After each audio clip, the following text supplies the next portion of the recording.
planning.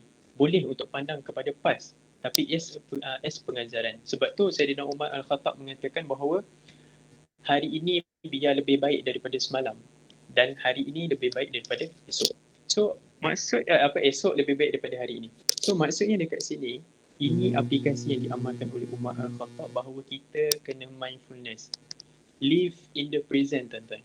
Live in the present. Sebabnya bila kita live and present, kita duduk, bukan present, kita duduk pada zaman sekarang, kita hidup pada zaman sekarang, sebab tu kita boleh buat program macam ni. Sebab bagi kita norma yang baru. Norma yang baru dia akan ada lapse, dia akan ada daripada culture yang norm yang biasa kita buat, tiba-tiba kena masuk culture yang baru. Sebenarnya dia sangat-sangat ada lapse yang menakutkan. Sebab tu tak pelik. Kalau tengok Korea Selatan, Jepun, waktu zaman COVID-19 ni saya tengok graf untuk orang yang membunuh diri sangat tinggi. Sebabkan apa? Sebabnya mereka tidak ada konsep mindfulness ni. Diorang tidak percaya dengan qada dan qadar ni. Diorang rasa apa? Okay, aku ada anxiety, aku ada dekat sini, okay, aku pergi terapi, aku buat self-care. Alright, first. Masuk second. Okay, aku rasa macam feeling pretty good right now. Sebabnya aku dah buat terapi. And then tiba-tiba, wait. Too good, suspiciously good. Oh my god. Aku rasa macam hari ni macam terlalu perfect lah untuk aku. Ada benda yang tak kena ke? Okay, dekat sini. So, mulalah datang circle untuk circle anxiety. And then tiba-tiba datang, something terrible is going to happen. Benda tak jadi lagi. Tapi dia dah rasa seolah-olah, ini aku rasa kalau perfect sangat hidup aku ni, mesti kejap lagi ada bala bencana yang nak datang kat aku ni. So bila sampai tahap macam ni, anxious mess. Dia rasa macam seolah-olah, this anxious cycle sebenarnya dia membahayakan kita. Contoh satu lagi, kita boleh tengok dekat sini adalah depression. Untuk orang yang depression, sebab saya ada seorang kawan, fakulti kedoktoran, dia menghadapi depression pada umur 16 tahun. Dan sekarang umurnya 26 tahun, tidak sembuh-sembuh lagi. Sebabnya dia sentiasa ada relapse. Kena ambil medication.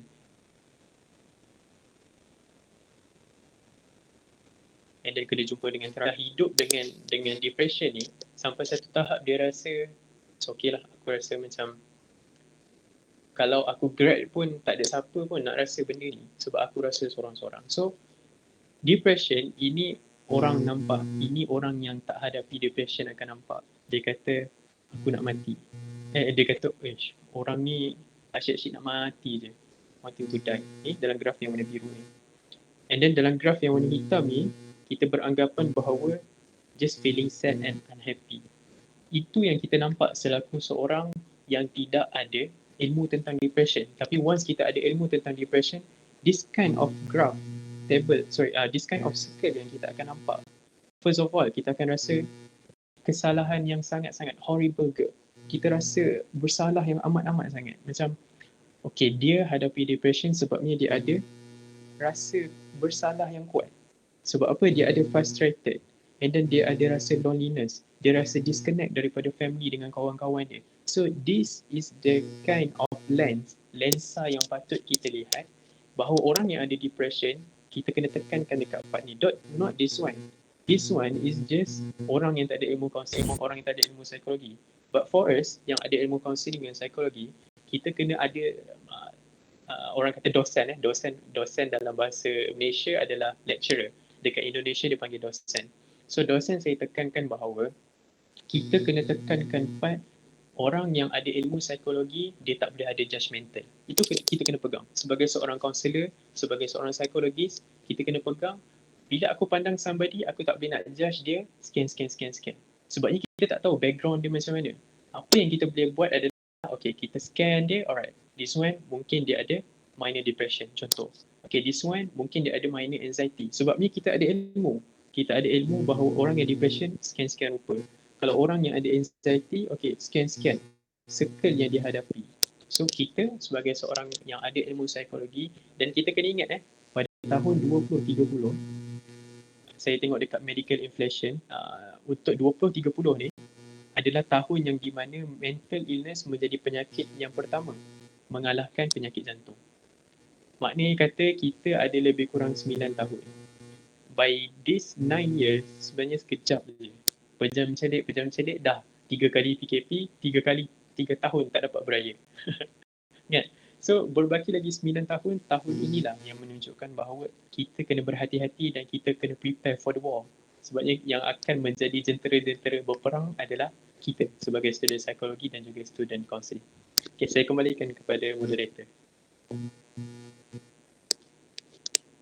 Okey, terima kasih kepada saudara Lutfi. Satu perkongsian yang amat menarik tentang apa anxiety tu dan depression tu kecelaruan atau tidak. So kita dapat lihat bahawa anxiety dan depresi merupakan satu kecelaruan. Okay. Tahu bahawa saudara Lutfi mengatakan tadi bahawa stres tu normal. Stres tu is normal. Semua orang akan merasai stres. Okay. Macam kita dengar kata pepatah bahawa without pressure, okay, kita tak boleh create diamond. So stres juga penting untuk kita jadi menyelah, jadi orang panggil apa, yakin dengan diri. Stres juga penting sebenarnya. Tetapi stres yang panggil apa, berlebihan, macam kita terlampau melayani tekanan tu, boleh membawa kepada anxiety dan depresi. Okay.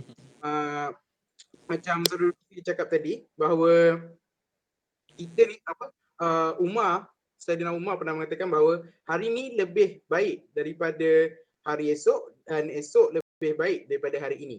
Okay.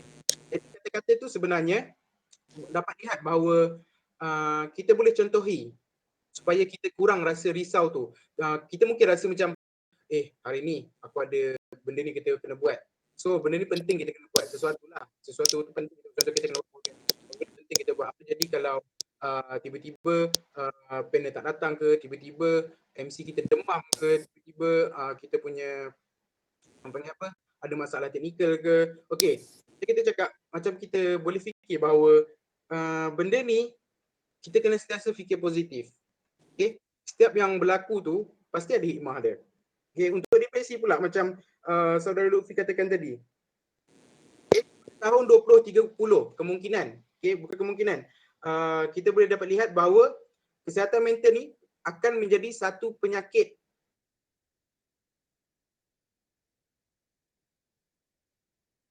rakyat, oleh masyarakat, oleh manusia di dunia ni, bahawa masalah kesihatan mental ni merupakan penyakit paling atas sekali yang akan dialami. Jadi kita dapat sedar bahawa kesedaran terhadap mental illness ni sangat penting untuk kita ketahui.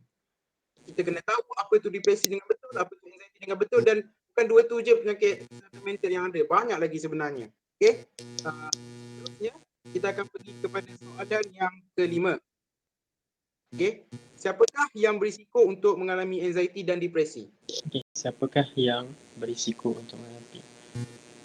Kalau menjawab kepada soalan daripada saudara Izzat, izinkan saya, doktor dan rakan-rakan yang lain yang mendengar. Dia lebih kurang saya bagi satu analogi yang mudah lah. Kalau boleh nampak dekat skrin tu, adanya egg dan juga chicken. Dalam bidang falsafah, di Indonesia dia sangat menekankan dalam bidang falsafah. Sebagai contoh, falsafah Plato ke Socrates ke yang kita gunakan sebab dia merupakan satu cabang ilmu yang bercambah daripada zaman daripada zaman Socrates sampai zaman kita. So apa yang saya terangkan adalah kedua-dua ni adalah vulnerable. So maksud vulnerable di sini kedua-duanya adalah terdedah. Dan boleh jadi kedua-duanya yang mana satu datang dulu. Selalunya orang membahaskan telur datang dulu ke, ayam datang dulu ke. So ini menjadikan satu persoalan yang menarik dan saya membawakan analogi ini untuk memahamkan, bukan memahamkan lah, untuk memberi satu perkongsian bahawa semua orang terdedah daripada umur yang kecil pun, macam baby pun kita ada belajar kan perkembangan kanak-kanak. Seawal dia usia natal pun dia boleh menghadapi, contoh kalau dalam genggaman tangan dia, kalau boleh nampak dalam genggaman tangan dia, tiba-tiba dia tak menggenggam, maknanya kata fungsi organ dia tidak berjalan. So bila fungsi organ dia tidak berjalan, dia boleh jadi stres. Tapi stres dalam versi dia. Contoh kalau macam kita pula, kita disebabkan ada seorang, sebab saya ada buat insurans. So bila saya buat insurans, saya terdedah dengan pelbagai penyakit yang klien saya datangkan. So bila klien datang, dia cakap, okay, akak dah ada plan yang some cover dia sekian.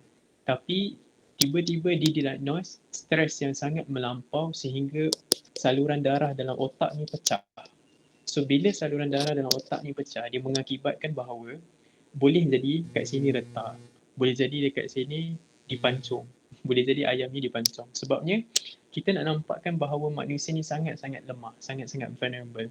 Even though kita cakap manusia ni Allah titahkan kita sebagai seorang khalifah, sebagai seorang ketua. Tapi sebenarnya kita ni jauh lagi rendah martabat kita daripada gunung ganam haiwan, sebabnya mereka sentiasa berzikir kepada Allah SWT tapi tidak kita. So persoalan yang paling menarik lagi berbanding dengan siapa yang lagi berisiko untuk terdedah ni adalah bagaimana untuk kita sebagai seorang yang terdedah dengan penyakit ni untuk face it. Mungkin ada dalam persoalan soalan dalam nombor bawah-bawah tu mungkin ada kot daripada Saudara Izzat. Saya menjawab merangkumi semua terus. Saya bagi dekat sini, okay, egg dia refer sebagai motif. Dan chicken dekat sini dia act sebagai action. So apa point saya di sini adalah bila kita combinekan kedua-duanya, dia jadi motivation.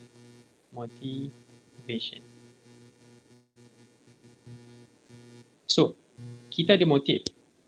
Untuk umat Islam, kita nyatakan bahawa kita hidup kat dunia ni untuk sembah Allah SWT. Kita ada motif. Untuk penganut-penganut agama lain, Buddha, Hindu, saya ada betulkan kalau saya salah, mereka pun ada ajaran-ajaran spiritual yang diajarkan pada mereka untuk ibadah kepada Tuhan-Tuhan mereka.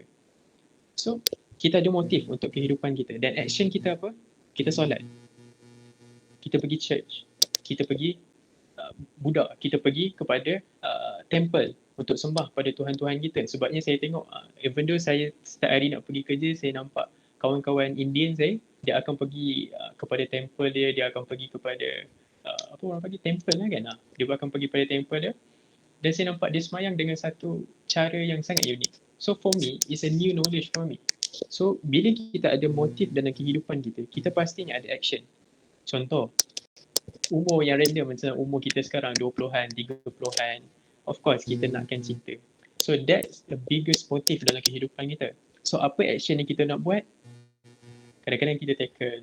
And then dalam keadaan tackle, tiba-tiba kita rasa ditolak. So bila ditolak, kita rasa macam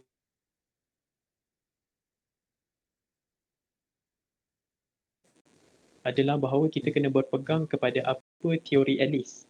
Kalau pernah dengar teori Alice, dia mengatakan bahawa A plus B equal to C. So apa yang Alice terangkan di sini adalah, ini basic dalam psikologi. Saya rasa kawan-kawan pun pernah dengar. A ni apa dah? Activating event. Dia jadi dekat sini. This kind of orang kata dekat sini adanya motif. Kita pergi kampus sebab apa? Sebab kita nak belajar. Adanya activating event. Ataupun untuk pemahaman umat Islam, ini adalah qada dan qadar kita. Kita tak boleh nak ubah. It's something yang datang, tiba-tiba hujan. Macam saya baca dekat message tadi, tiba-tiba datang petir, line tak okey. So ini adalah event yang terjadi. Dan apa yang consequences yang terjadi adalah, okey, ada masalah teknikal. Contoh, dia cakap kat sini activating event dia adalah dia nakkan ilmu. So dia nakkan ilmu, dia pergi pada universiti dan dia dapat dekat sini grade contoh A+. Dia dapat dekan 4.0. So ini adalah apa yang dinamakan sebagai Alice. Alice menyatakan bahawa A plus B equal to C. Tapi sebenarnya apa yang diterangkan oleh Alice adalah begini. A equal to C. Kalau aku usaha dekat A, aku akan dapat C. Contoh, aku pergi seminar, aku tambah ilmu counselling, aku dengar speaker-speaker bercakap tentang mental health. Nak tak nak, consequences dia aku nak tak nak dia akan dapat plus, A+, dia akan dapat 4.0.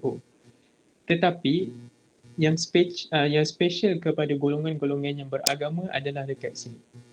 Belief. Kita adanya belief system yang menunjukkan bahawa walaupun kita usaha macam mana sekalipun, jika Allah tak izinkan, maka kita takkan dapat 4.0. So ini antara specialnya orang yang beragama, konsep pemahaman yang untuk orang yang beragama memahamkan bahawa sekadar apa yang kita thought, apa yang kita keluarkan, dia akan membentuk karakter kita. Kena pegang formula ni. Apa sahaja yang terlintas dalam fikiran kita, dia akan menatijahkan kepada action. Sebab tu kita berbalik kepada awal tadi, menarik sikit topik ni. Sebabnya dia panjang untuk bincangkan. Menariknya sebab kita ada motif dan juga kita ada action dekat sini. So bila kita ada willing to live our life, dekat sinilah datangnya konsep A, B dan juga C. Yang di mana apa sahaja kalau kita fikir, sebab tu ada lagu kan, jika kau fikirkan kau boleh. Kalau saya sambung rasa keluar ke audience ni. Okay. So bila kita fikir kita boleh, dia akan action dia, okay, I need this one, I need this. Walaupun ada macam mana sekalipun bala bercada yang datang pada aku, jika aku fikir aku boleh buat, maka aku akan dapat. Tapi yang specialnya pada kita, kita tak akan rasa dekat sini boleh datang anxiety dan boleh juga datang depression. Contoh, aku rasa aku dah usaha dah the best, tapi aku tak dapat apa-apa yang aku nak. Contohnya aku dah kumpul duit sebanyak 500k untuk membeli rumah banglo contoh. Tapi aku susah-susah tak dapat juga. Yang specialnya dekat sini sebab kita ada belief. This belief system yang akan control kita punya anxiety dan boleh control kita punya depression. So menjawab mungkin ada 2-3 persoalan yang saya lajukan sikit menjawab pada persoalan moderator. Dan jika nak cakap siapa yang sebenarnya yang terdedah kuat untuk kena depression, bagi saya adalah orang yang tidak ada belief system yang fundamental. Saya serahkan kembali kepada moderator. Okey, terima kasih jawapan yang boleh kita cakap lengkap lah untuk soalan di mana siapakah yang berisiko mengalami anxiety dan depresi. Sebagaimana kita recap balik, Saudara Lutfi mengatakan bahawa orang yang mempunyai belief system yang rendah lah. Belief system tu. Okay, so kita tengok Alice juga menyatakan bahawa tadi yang A plus B equal to C. Mana kita tahu bahawa aktiviti A, B iaitu belief dan C sebenarnya kita dapat apa yang kita nak. Contoh kita percaya aktiviti event dia macam kita buat exam. So belief dia ialah kita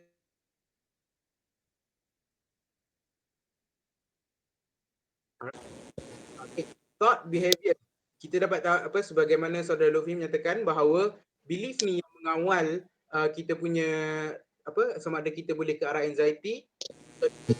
Without a good belief, kita boleh terjadi masalah kesihatan mental tersebut. Contohnya anxiety ataupun depresi. Okey. Soalan yang ke-6, kita teruskan kepada soalan yang ke-6.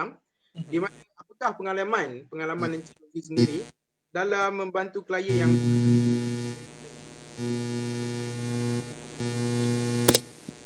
Sorry, tak clear sangat soalan. Okey. Soalan yang ke-6. Okay. Apakah pengalaman klien yang menghadapi anxiety dan depresi? Oh, pengalaman. Okay. Pengalaman. Alright. Di Indonesia saya pun sempat untuk menemu ramah beberapa dalam 5 orang sebab dia 5 ke 10 orang untuk kita jumpa melengkapkan practicum counselling.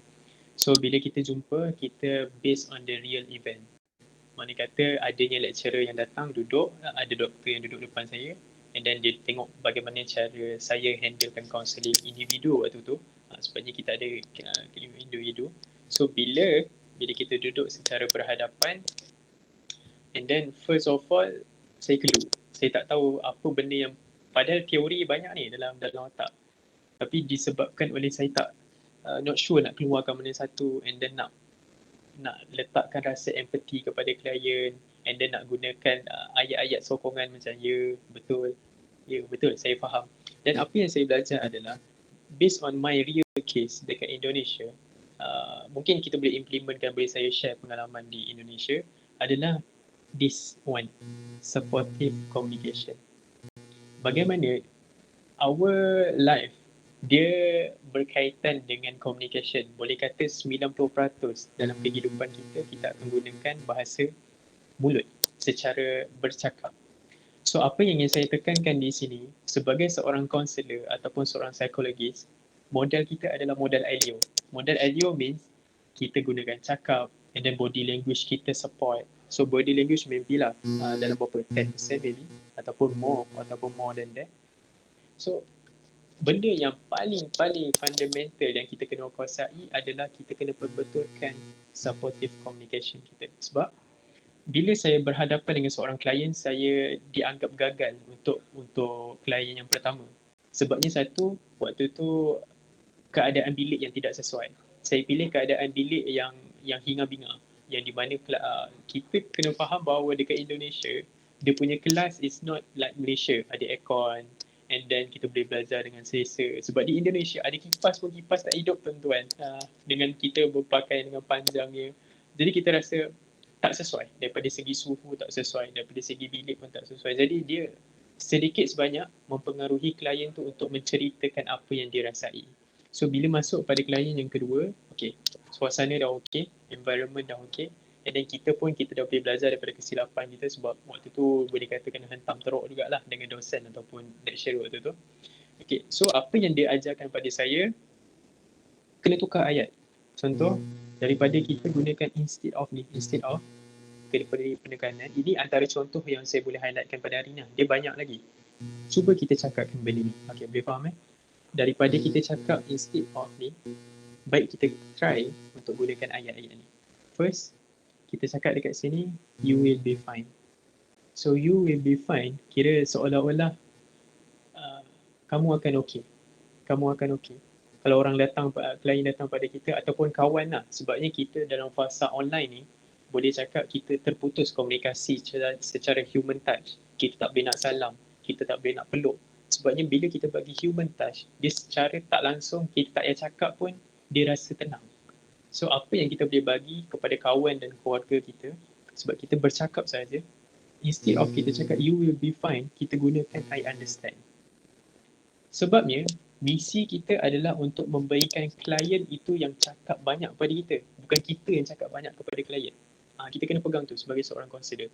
Sebab bila kita cakap terlalu banyak, macam you will be fine, dia terlalu panjang untuk terima dalam otak klien. Sebab klien waktu tu, aku nak solusi, aku nak perhatian.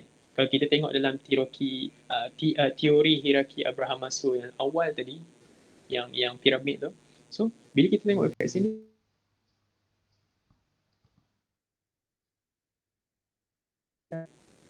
saya faham. Kaunselor, saya pernah merasai apa yang awak rasakan. Empathy. Instead of kita cakap you should, kamu patut buat macam ni. Macam contoh dalam surah Yusuf, qala innama ashku bathi wa huzni ila Allah wa a'lamu min Allah ma la ta'lamun. Anak Nabi Yaqub alaihi salam, dia mengatakan bahawa ayah, dah-dahlah ni. Udahlah cakap macam ni. Sepatutnya engkau lupakan kisah Nabi Yusuf tu. Nabi Yusuf dah tak ada. Kenapa perlu untuk kau ingat lagi tentang Nabi Yusuf? Sudah. Sepatutnya kamu kena buat begini. So ini antara Al-Quran ajarkan kepada kita. Not you should. Kita cakap what makes you feel support. Ayah, instead of kita cakap anak Nabi Yaqub cakap kepada ayahnya, instead of dia cakap ayah kena macam ni. Ayah rasa apa yang boleh membantu ayah? Feel support. Dia rasa empathy tu. Dia rasa macam yes, anak aku nakkan aku. Yes, lecturer, anak murid dia rasa macam okay, aku rasa belonging as a student. Aku rasa belonging as a lecturer. Sebabnya, what makes you feel support? Biar dia berfikir sejenak. Apa sebenarnya aku cakap ni? Apa yang sepatutnya aku buat ni? Okay, so instead of kita cakap it's okay, macam cerita Korea kan, it's okay not to be okay. So it's okay. Macam dah lah yang kau nangis sebab apa? Dah lah yang kau kena depression sebab apa? Dah lah yang kau kena anxiety sebab apa? Dia seolah-olah dia katakan bahawa Mamat ni memang nak kena ni kan. Kalau saya lah sebagai seorang yang ada depression. So kita cakap, say, go on, I'm listening. So ini antara ayat-ayat ataupun skrip-skrip pada seorang kaunselor boleh gunakan. Macam contoh, tadi you should ni kita dapat daripada Al-Quran. Bonus untuk orang Islam. So for the non-Muslim, kawan-kawan saya non-Muslim, kita boleh gunakan ayat ini. Boleh ambil saja bahawa I'm listening. Kan, perempuan kalau dapat lelaki yang the best listener, cair tuan-tuan. Kan, nak cakapnya I'm listening. kan dia perempuan, lagi-lagi perempuan, dia nakkan perhatian. Sebab saya ada info tambahan sedikit berbanding macam persoalan yang tadi, siapa yang lagi terdedah. Kalau kita nak cakap tentang gender, siapa yang lagi terdedah kepada mental illness? Perempuan. Sebab apa perempuan? Perempuan ini dia emosi dia adalah emosi yang tak terkawal. Kadang-kadang dia datang bulan, kadang-kadang dia datang matahari, kadang-kadang dia datang bintang. Kita pun tak faham perempuan ni macam mana sebenarnya. So, bila ni terjadi kepada perempuan, dia lebih terkehadapan untuk kena. Tetapi kita kena take note as a lelaki. Siapa yang lagi banyak kadar pembunuhan diri adalah lelaki. Sebab apa? Perempuan, dia zahirkan emosi tu. Tetapi lelaki, dia tak zahirkan emosi tu. Alah Izzat, kau nangis caci wek agak cik. Tak ada perempuan lah nak kat kau, betul tak? Itu skeptikal ataupun stigma yang berada pada lelaki. Lelaki tidak boleh menangis. Pusing. Nabi Yaqub AS menangis sampai berputih matanya. Al-Quran mengatakan bahawa Nabi Yaqub AS menangis sampai berputih mata. So, guys, come on. Lelaki di luar sana, jangan cakap, okay, menangis tak ada telur. Siapa cakap? Nabi Yaqub AS dikatakan sebagai seorang yang fasabrun jamil. Orang yang ada kesabaran yang gila-gila babeng punya kesabaran. Tapi dikatakan dia mampu untuk menangis. Dia menzahirkan emosi dia. So, for those lelaki yang ada di luar sana, ada depression ke? Ada anxiety ke? Ditinggalkan pacar ke? Sebab kata Indonesia, pastikan anda raikan emosi anda tetapi jangan terlalu lama. Sebab dia boleh mengakibatkan kepada depression. Utamanya adalah depression lah. So sikit lagi untuk 2 point adalah I want. So tell me more. What made you smile today? So keyword dia adalah what made you smile today. So how are you? What made you smile today? Kita shiftkan mindset dia bahawa dia tak sedih pun sebenarnya. Cuma dia terperangkap. Orang kata ibarat katak bawah tempurung yang terperangkap dan dia tak dapat keluar daripada terowong kegelapan yang membuatkan dia rasa tak ada belonging. So, apa tugas kita sebagai seorang kaunselor? Apa tugas kita sebagai seorang rakan yang belajar tentang psikologi dan juga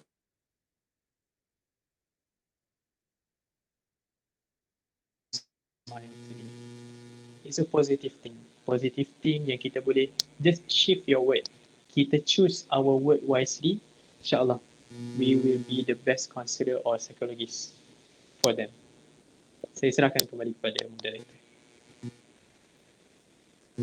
Terima kasih kepada yang amat baik, okay, untuk kita lebih memahami apa yang panggil kita dapat belajar daripada pengalaman tapi dia orang yang tak ada pengalaman dalam menghadapi apa orang panggil kenalan-kenalan yang ada depresi dan anxiety ni. Kita recap balik di mana instead of dan better kita guna yang soalan contohnya okay. Kemudian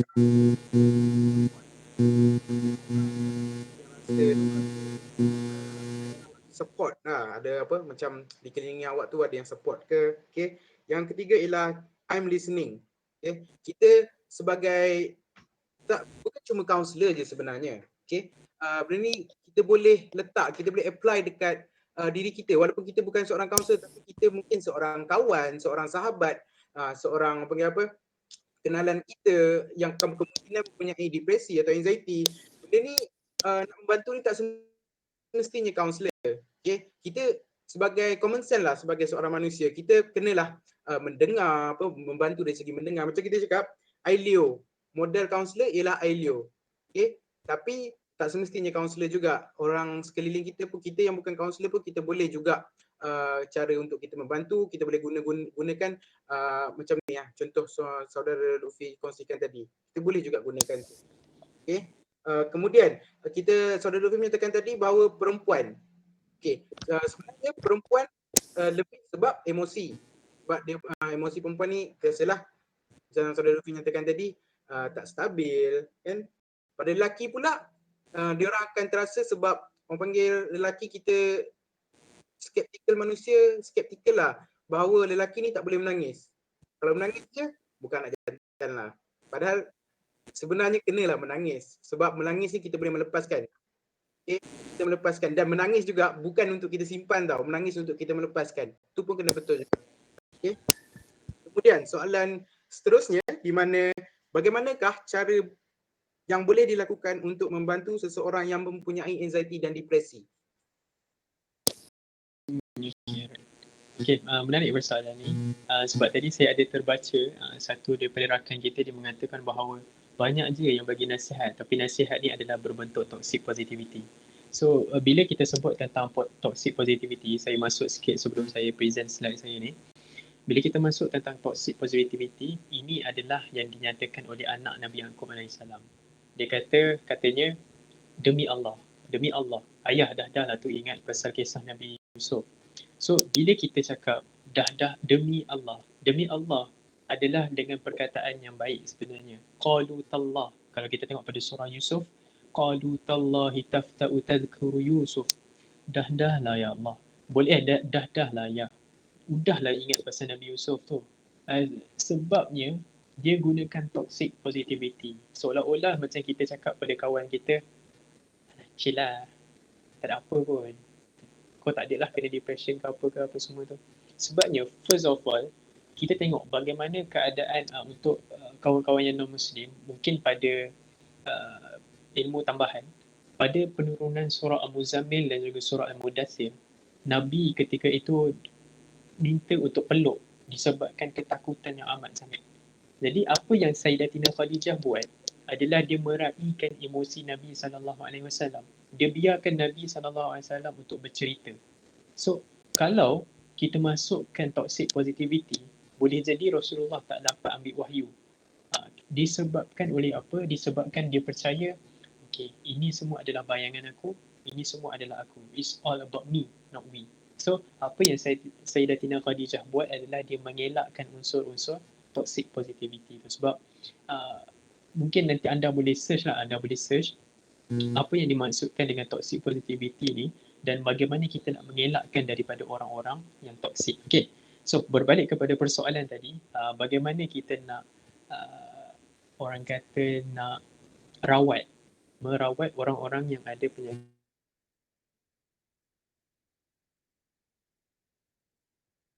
daripada rakan-rakan semua yang daripada awal sehingga sekarang yang ada, kita dah masuk pada fasa definisi, and then CTA, and then daripada real case yang pernah saya alami, mungkin kawan-kawan dan doktor lebih banyak lagi pengalaman. Saya cuma kedepankan sahaja apa yang saya dapat. So first of all, untuk orang yang depression dan juga anxiety, sebenarnya border yang tengah-tengah ni boleh kata sebenarnya tak ada pun. Boleh kata sama sahaja. Apa yang orang anxiety rasa, orang depression juga rasa. Apa support yang kita boleh bagi pada mereka, pada orang depression dan juga anxiety, adalah sama untuk orang yang ada depression. So, untuk mudah faham, adalah CTA kita sebagai seorang, macam Izzat cakapkan tadi, walaupun kita bukan seorang kaunselor, kita seorang anak kepada kedua orang tua kita. Yang masa fasa-fasa pandemik ni is real case yang membuatkan bahawa ada orang bunuh diri, ada orang tak tahan dengan kehidupan disebabkan oleh faktor kewangan, ekonomi, tak dapat makan, so dia membunuh diri. So apa yang kita boleh buat pada mereka, yang orang yang ada pejuang-pejuang depression dan juga pejuang-pejuang anxiety ni adalah, first of all, kita kena ingat yang kita ada support network. Ada support network yang bagus. Contoh, apakah yang dimaksudkan dengan support network? Dia bermula dengan circle. Circle means, dekat sini kita boleh declare adalah circle kita circle yang positif ataupun tidak. Sebagai contoh, circle yang positif kita ada lecturer. Circle yang positif kita ada mak ayah. Circle yang positif kita ada adik-beradik. Itu kalau kita berbalik kepada teori hierarki Abraham Maslow dekat sini, dia ada dekat sini belonging ni. Dia ada rasa aku hidup dekat dunia ni ada sebab. So dekat situ. So bila kita masuk dekat apa yang kita boleh buat adalah support network daripada family. Kita tolak tepi lah tentang toxic positivity ke apa kan, orang-orang yang toxic, negatif dan sebagainya. Kita tolak tepi dulu sebab apa yang kita nak adalah at least dia ada orang yang support dia. Walaupun orang tu negatif ke, walaupun orang tu toxic sekalipun, at least dia ada support network. Walaupun dia tak membantu banyak mana pun, tapi at least dia ada orang untuk bergantung. Kalau dia kata, oh, aku sakit, dia boleh datang. So next, jangan tukarkan stres kepada depression. Jangan sekali-kali. Sebabnya once kita tukar kepada depression, dia sangat-sangat susah untuk keluar. Sebabnya macam kawan saya, dia mengalami, dia sampai ambil ubat dalam tempoh masa 3 minggu saja. Daripada seorang yang ceria, macam orang psikologi kata, kalau orang ni terlalu banyak gelak, sebenarnya dia ada terlalu banyak masalah. Tapi cuma dia tak dapat nak zahirkan. So, dia orang yang ceria. Dalam masa 3 minggu, dia bertukar kepada seorang yang membunuh diri. This is a real case. This is a real case kawan saya. Dia attempt untuk suicide. Bukannya dia membunuh diri. Dia attempt untuk suicide. Dia buat apa dekat tangan kita ni kan. This one kan ada urat ni kan. So dekat sini, dia potong depan mata saya. Darah terpecik. Sebabnya dia cakap, Afi, aku dah tak tahan nak hidup. So kita buat apa? Kita terpaksa tahan lah. Kuala 999 tahan dah. Sebabnya from stress. Sebenarnya stress dia stress belajar je. Tapi stress, once kita convert kepada depression, dia sangat-sangat susah nak keluar. Dia as addicted as a drug. Macam kita ambil dadah. Untuk orang yang merokok sekalipun, dia susah untuk berhenti merokok sebabnya dia ada ketagihan. So ketagihan yang bagi orang depression ni, macam kita pernah dengar kan istilah serotonin, cortisol. So serotonin, mood happy, nerve yang happy. Tapi cortisol, this one cortisol stress, dia menggerakkan, dia mengaktifkan daripada stres menjadi depression. So, antara yang lain adalah kita ubah cara tidur kita, sleep hygiene. Sleep hygiene, for Muslim, kita terbahagi masa kita 24 jam ni, kita terbahagi pada 3. Dan boleh saya kongsikan adalah kita boleh gunakan formula 8-8-8. 8-8-8 ni maksudnya apa? Ni bukan nombor ekor 8-8-8 ni maksud dia 8 jam kita beribadah, 8 jam kita bekerja, kita belajar dan sebagainya, dan 8 jam lagi ni kita tidur. So, boleh katakan dekat sini, kalau kita ambil ini, sebenarnya kita dah ikut sunnah Nabi SAW. Sebabnya kalau kadang-kadang kalau kita terkurang tidur, dia boleh mengakibatkan pada kita datang kelas lewat, and then dalam kelas tak bersemangat. Sebabnya boleh saya titipkan kepada rakan-rakan satu formula yang dikongsikan oleh lecturer saya, 8-8-8, untuk memperbetulkan sleep hygiene kita. Seterusnya,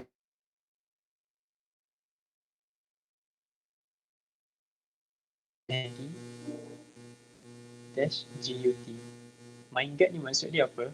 Mindgut ni, ini otak kita, ini usus kita, dan ini perut kita. So ini yang dinamakan sebagai mindgut. Mindgut ni maksudnya, kalau dekat otak ni kacau, kat perut kita, automatik kita akan rasa macam sebelum presentation kan. Siapa yang pernah rasa sebelum presentation, dia dah rasa macam nak berak lah, dia rasa macam nak buang angin lah, nak terkencing lah. Sebabnya dia ada masalah dekat sini. Ini yang dipanggil sebagai mindgut.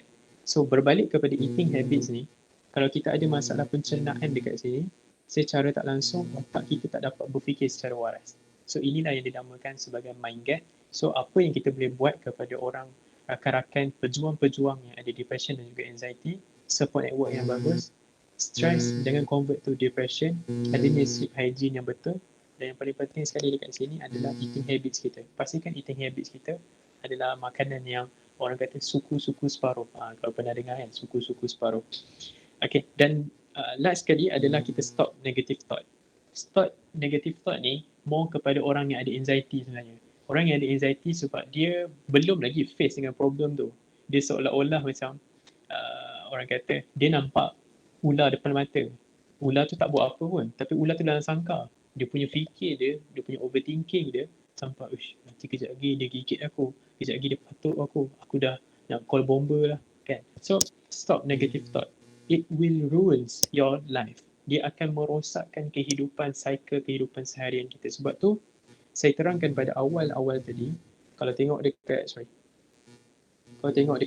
anxiety circle ni kan, so dia rasa at the first place dia rasa okay, tapi last sekali dia akan end up menjadi anxious mess. Dia akan jadi kepada kebimbangan yang serabut, yang menyerabutkan kepala dia.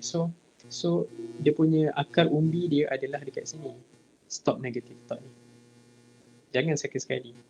Sebabnya bila kita ada, sebab tu untuk orang yang ada psikologi background, counselling background, kita tak boleh judge orang tu. Sebabnya kalau kita judge orang tu, kita akan masuk ke dalam negative thought ni. Okay, next, 2 tips yang terakhir adalah kita panggil sini toolbox. Okay, toolbox ni apa? Okay, untuk orang kawan-kawan kita dalam fasa pandemik kan. So saya pernah buat aktiviti ni dengan kawan-kawan saya di Indonesia dan amat berkesan lah sebenarnya. Kita gunakan lima warna. Okay, macam kat dalam slide saya ni ada 5 warna kan. So pink, kuning, hijau, biru dan juga merah. So setiap daripada warna ni, kalau saya besarkan, okay. Setiap daripada warna ini melambangkan emosi kita. Kan? Dia melambangkan emosi, contoh kalau marah, aku hari ni marah. So kita minta pada kawan kita, daripada 5 emosi ni, kita minta pada kawan kita, seorang rakan kita nyatakan 5 emosi ni. Contoh, Izzat boleh tak bagi emosi kalau marah apa nak kena buat? Kena makan ke? Kena tidur ke? Kena main PUBG ke? ML ke? So, okay, just tulis kat sini. Okay, emosi biru pula. Aku rasa macam hari ni aku terlalu happy lah. Boleh tak Izzat bagi quotes-quotes yang mendatangkan happy tu convert kepada satu objektif kehidupan? Contoh kalau hijau, aku bimbang cinta aku ditolak. Kau macam orang macam ni tampar. Banyak lagi masa depan nak kena fikir. So untuk yang hijau ni dia rasa bimbang, dia rasa macam ada je benda tak kena. So ada tak quotes ataupun kata-kata ataupun daripada ayat Al-Quran ke yang boleh membantu dia kurangkan.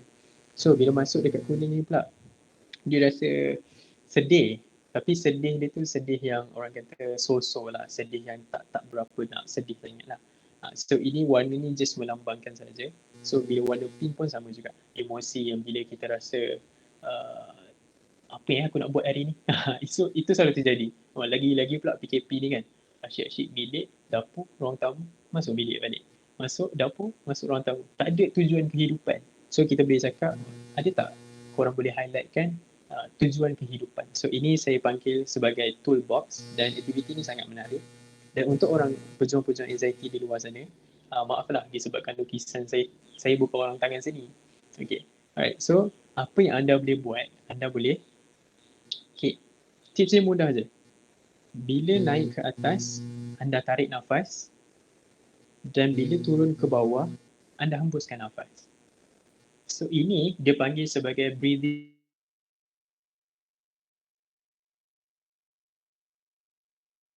makanan. Sebabnya kita lupa untuk bau makanan tu dulu. Macam saya tengok kan ada cerita Vincenzo, kalau siapa-siapa yang pernah tengok lah Vincenzo kan, dia orang dia kacau macam saya lah.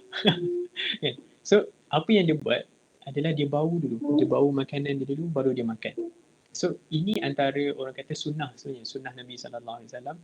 Bila kita nak rasa feel something, kita guna 5 sense kita. Kita kena tengok makanan tu, kita kena hidu makanan tu, and then kita kena dengar suasana ada tak membantu untuk datangkan kesedapan makanan tu. So, okay, boleh ikut saya macam tangan anda boleh kedepankan tangan anda.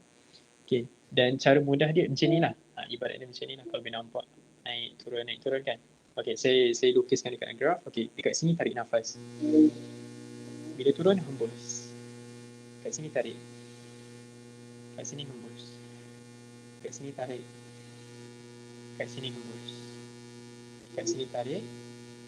Kat sini hembus. Tarik untuk last. Kat sini hembus yang panjang.